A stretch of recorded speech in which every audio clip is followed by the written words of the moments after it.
For this guide for Silverwolf, I'll be giving you her best relics, like cones, team comps, rotations, and her pros and cons.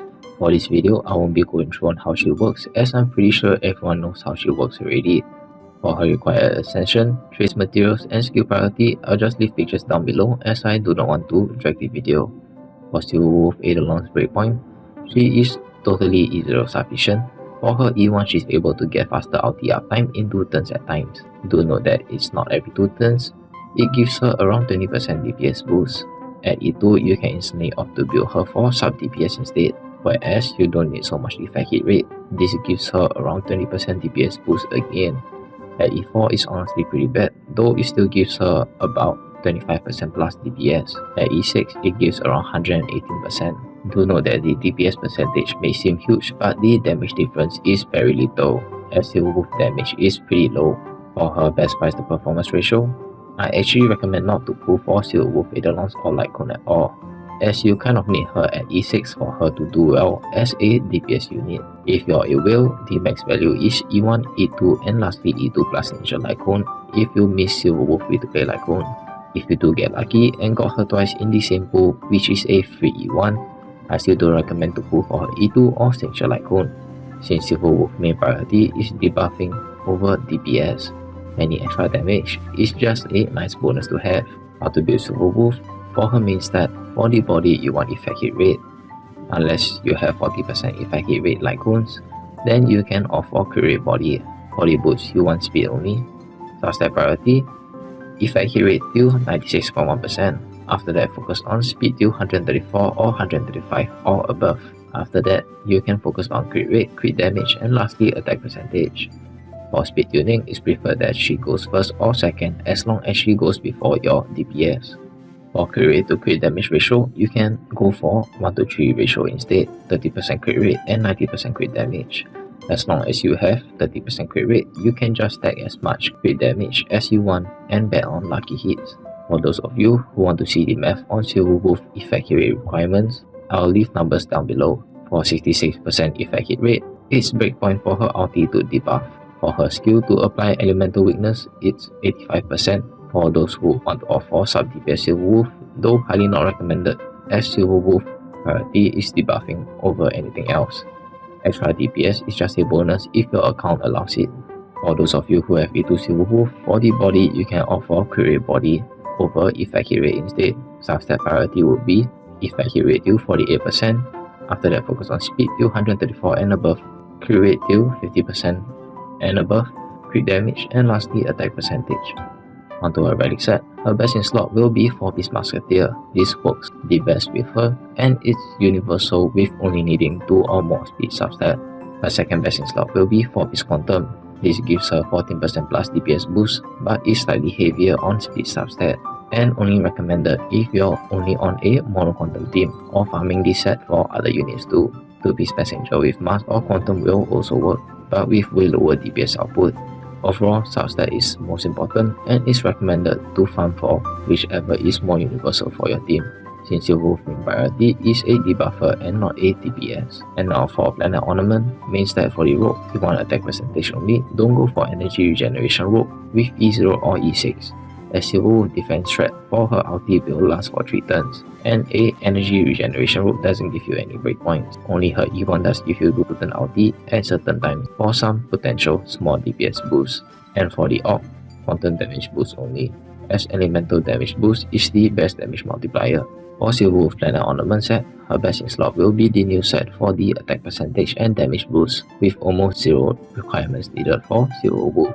Her second best will be Space Healing Station. Damage loss will be 4 to 5% plus. If you have good substats already, please don't farm for the new set, as substat is more important. Another set you can opt for is Planar Cosmic, which gives 10% effect hit rate, but this set isn't universal at all and requires 100% effect hit rate, just for 0.4% damage boost over Space Healing Station, which is heavily not recommended. Also, don't go for Boniac, as the 5% energy regen doesn't help to hit any breakpoints. Also, a single use of Silverwolf going first is useless, and this set is not universal at all. Support sets are generally not recommended unless you don't care about Silverwolf damage, though you still want to run the same main stats and preferably triple S tier substat on it. Overall, substats universal relic set, and energy efficient farming is key.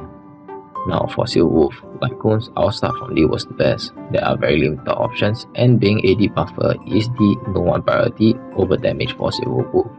You want to build on what you have available, as the Lycons won't matter much even with the DPS Lycons, as she's not able to deal high DPS.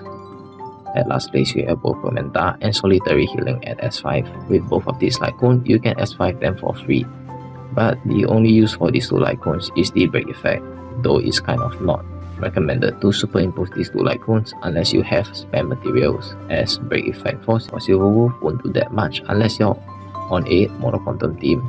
But personally, I dislike break effect for Silverwolf, as it's hard for her to do breaks and her damage isn't that high too.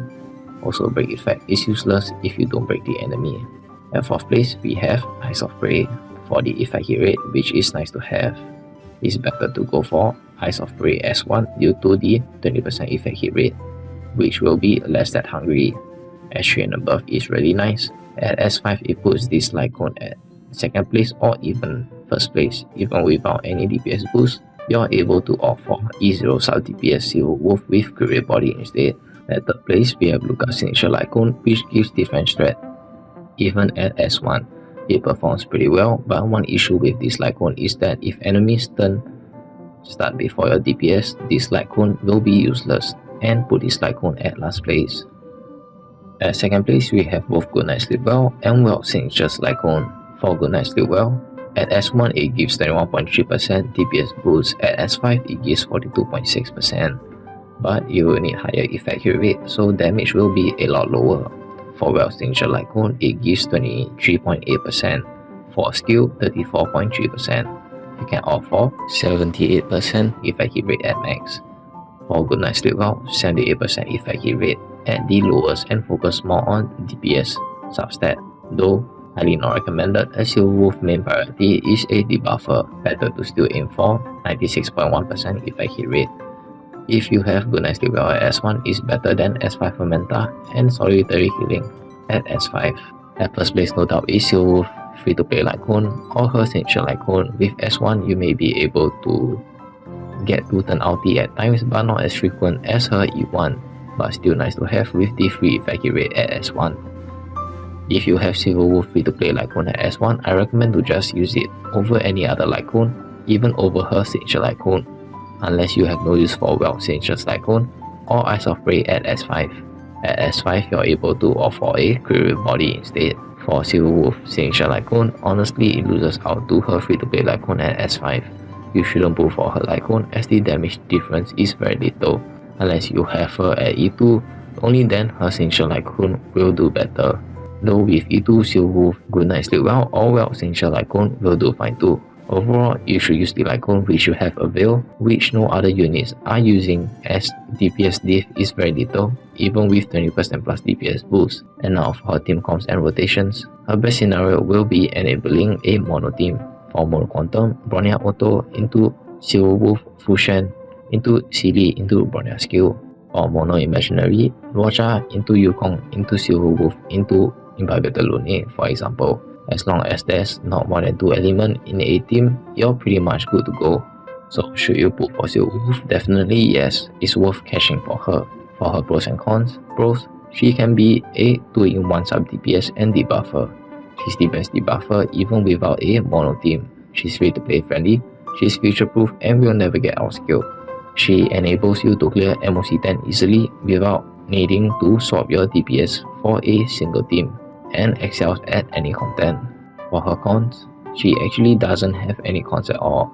Only issue is building her as a sub DPS, as it's almost impossible to build if you don't have 40% effect hit rate Lycon or her E2. With DPS Lycons, she still loses out on damage due to needing more effect hit rate, unless you have her at E2. For those of you who are wondering how a sub DPS Silverwolf should look like, here's my build, but it's insanely hard to pull off as you have to be really lucky, and farming relics for Silverwolf should be your last priority after you are done farming for the rest of your units only.